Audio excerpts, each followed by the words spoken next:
سلطان محمود غزنوی زابلستان میں موجود افغانستان کے علاقے غزنی میں 2 نومبر 1971 کو پیدا ہوا تھا۔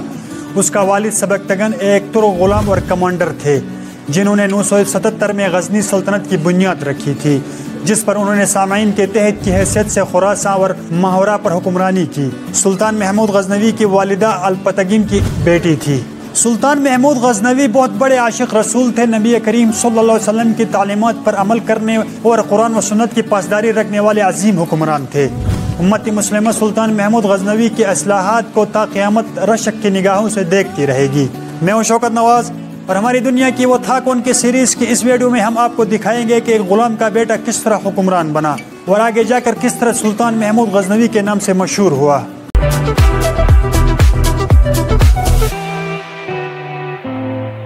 وہ پہلا حکمران تھا جس نے سلطان اتھارٹی کا لقب اختیار کیا تھا، جس نے اس کی طاقت کی حد کی نشاندہی بھی کی تھی۔ خلافت عباسیہ کے سرغنہ کے نظریاتی رابطے کے تحفظ بھی کیا تھا۔ اپنے اقتدار کے دنوں میں اس نے 17 بار برصغیر پاک و ہند دریائے سندھ کے مشرق کے کچھ حصوں پر حملہ کیا اور فتح بھی حاصل کی۔ سبکتگین نے کوثاری جہاں نامی ایک عورت سے شادی کی اور ان کے بیٹے محمود غزنوی اور اسماعیل غزنی تھے، جو ایک کے بعد ایک اس کا جانشین ہوا۔ محمود غزنوی کے بیٹے مسعود غزنوی اور محمود غزنوی تھے، جو محمود غزنوی کے بعد اس کے جانشین مقرر ہوئے۔ محمود غزنوی بھی بعد میں سلطنت کے حکمران بنے۔ اس کی بہن ستارہ معلی کی شادی محمود بن عبداللہ علوی سے ہوئی، جسے غازی سالار ساہو کے نام سے بھی جانا جاتا ہے، جس کا بیٹا غازی سیدہ سالار مسعود تھا۔ 1994 میں محمود نے سامانی امیر نوح دوم کی مدد سے باغی فیق سے خراساں کو قبضہ کرنے میں اپنے والد سبکتگین کے ساتھ شمولیت اختیار کی تھی۔ اس عرصے کے دوران میں سامانی سلطنت انتہائی غیر مستحکم ہو گئی تھی۔ داخلی سیاسی لہروں میں تبدیلی کے ساتھ ہی مختلف گروہوں نے قابو پانے کے لیے جدوجہد کی تھی۔ ان میں سب سے اہم ابو القاسم سمجوری، فائق ابو علی، جنرل فخرالدین نیز ہمسایہ بھی شامل تھے۔ یہاں سبکتگین کا انتقال 1997 میں ہوا اور اس کے بعد ان کے بیٹے اسماعیل غزنی سلطنت غزنیہ کا حکمران بنا۔ سبکتگین کے زیادہ تجربہ کار اور بڑے محمود پر وارث کی حیثیت سے اسماعیل کی تقرری کے پیچھے کی وجہ معلوم نہیں۔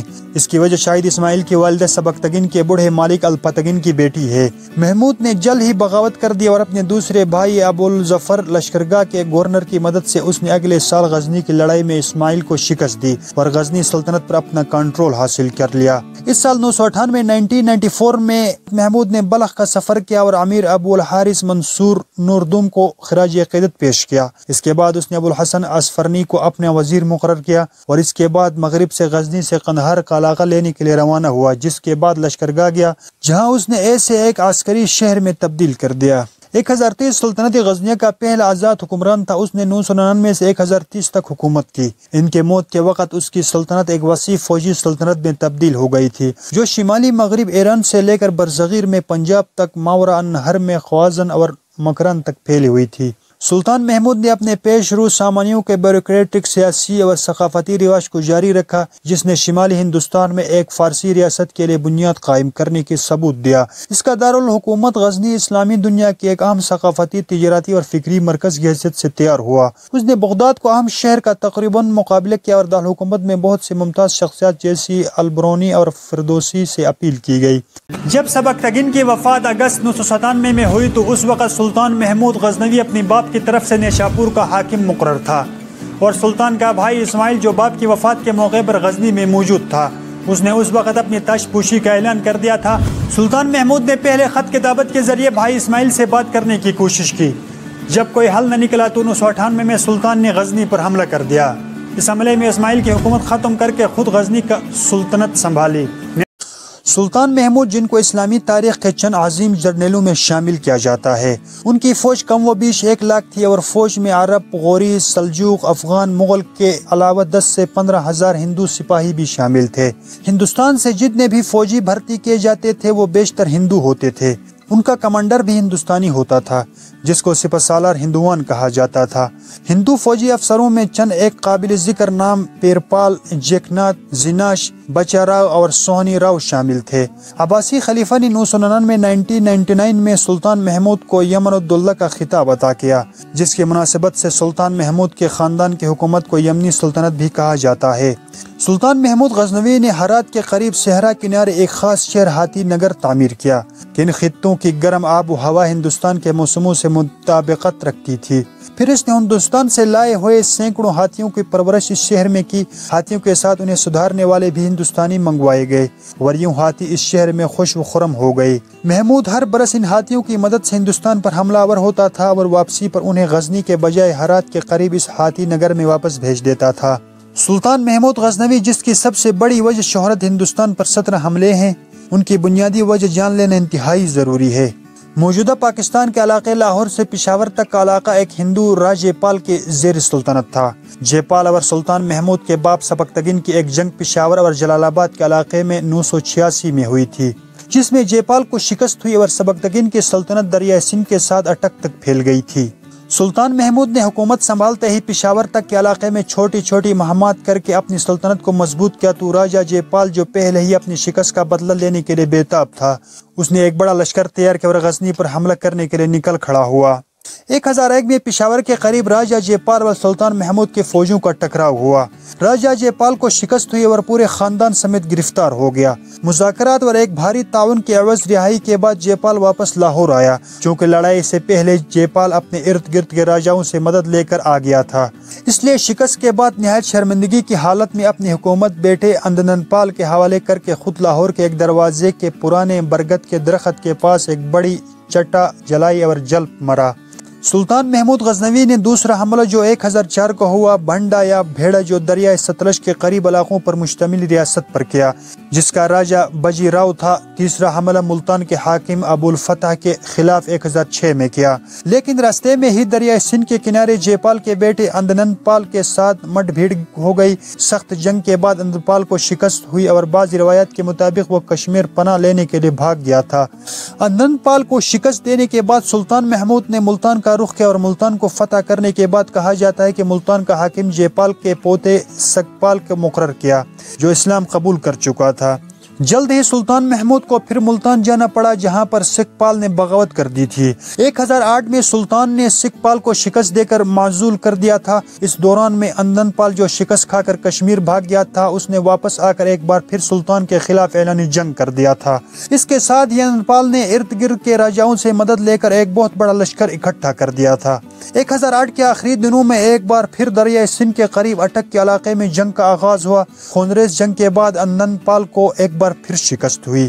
1009 کے آخر مہینے میں ایک بار پھر سلطان محمود نے ہندوستان پر حملہ کر کے پہلے نارائن پور کی ریاست کو فتح کیا اور پھر 1010 میں ملتان کے گرد نواح کے علاقے میں اپنی سلطنت کو شامل کر لیے۔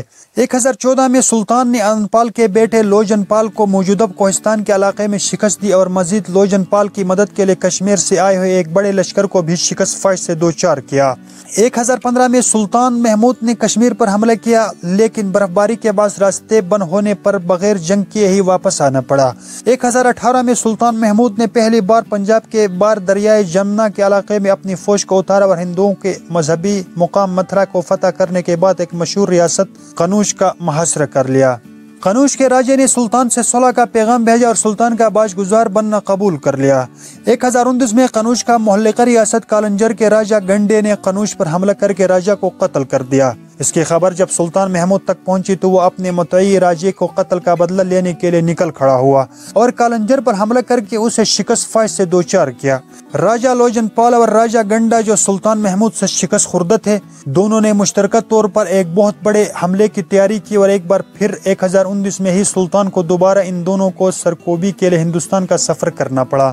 نتیجتاً دونوں راجاؤں کو شکست ہوئی اور ہندوستان سے ہندو شاہی راجہ کا خاتمہ ہو گیا۔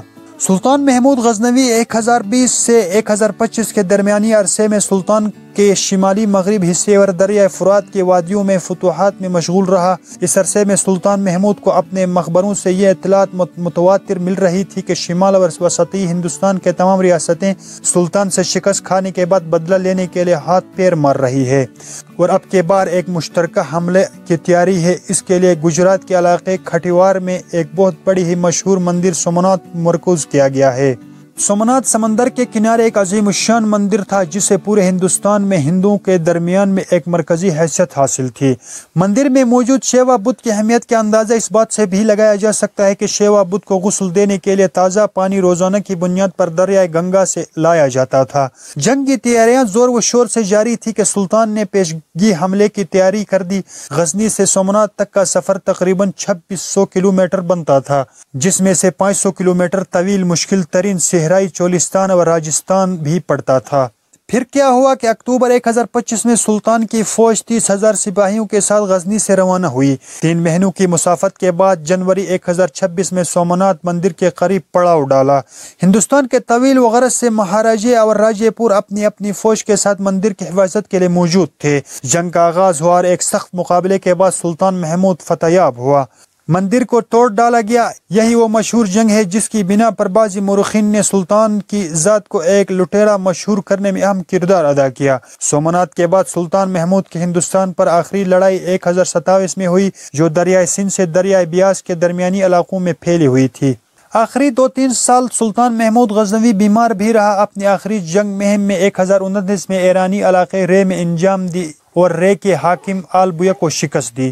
سلطان محمود غزنوی دق اور سل کی مرض میں مبتلا ہو کر 30 اپریل 1030 میں 59 سال کی عمر میں غزنی میں وفات پا گئے تھے۔ یہیں تک تھا ہمارا سلطان محمود غزنوی کا ویڈیو۔ امید کرتا ہوں ویڈیو آپ سب کو پسند آئی ہوگی۔ چینل کو سبسکرائب کرنا مت بھولے۔ اپنا بہت سارا خیال رکھیے گا، دعاؤں میں ضرور یاد رکھیے۔ اللہ حافظ۔